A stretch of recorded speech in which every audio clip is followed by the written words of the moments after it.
We drive on them literally every single day, but how often do we actually look at the streets under our wheels? Today, we're going to pull back the curtain on the hidden art and the surprising science that goes into paving just a simple road. I mean, think about it. That smooth, quiet surface you're driving on, it doesn't just happen. It's actually the result of this really cool mix of materials science and some serious hands-on skill. So what does it really take to get it right? Well, it all starts with a scene just like this one. A quiet neighborhood street, a small crew of workers, and a pile of steaming hot asphalt. This moment, right here, this is the building block of how our world gets built and maintained, one patch at a time. All right, so let's zoom in a little and take a closer look at what's actually going on here. We're going to break down the material they're using and the methods that make it all work.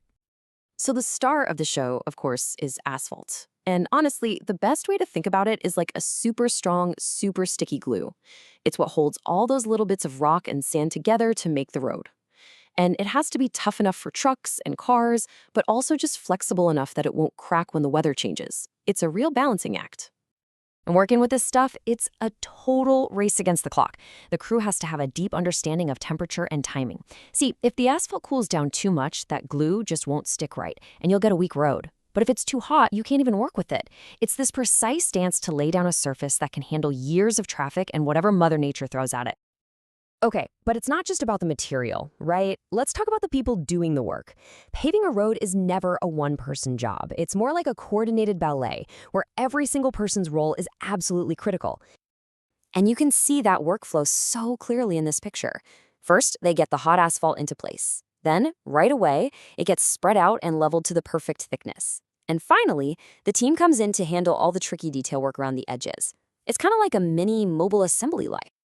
And this shot just perfectly illustrates those specialized jobs.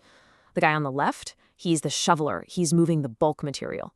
Then in the middle, you've got the loot raker, using that long tool to get the asphalt spread just right. And then on the right, that's the detailer, making sure the finish is seamless, especially around any obstacles. And this is where you can really see the skill. Getting the asphalt perfectly level and tight around something like a manhole cover is incredibly tough. I mean, one tiny mistake here, a little gap, a slight bump, and that's what turns into a huge pothole down the road. Okay, so we've been looking really close at this one little patch of road.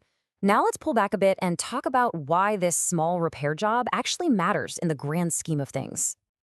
This simple fact that our roads are usable at all, well, it's not an accident. It's the direct result of constant, often invisible work done by crews just like this one, all over the country, every single day. And why does that matter?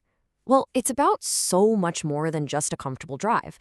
It's about safety for you, for me, for everyone. It's about the flow of business from delivery trucks to ambulances. At the end of the day, these roads are what literally connect us to each other. So I'll leave you with this thought. The next time you're driving down your own street, are you just going to see a blacktop surface? Or are you going to see the story of skill, of teamwork, and the hidden craft that's holding our world together?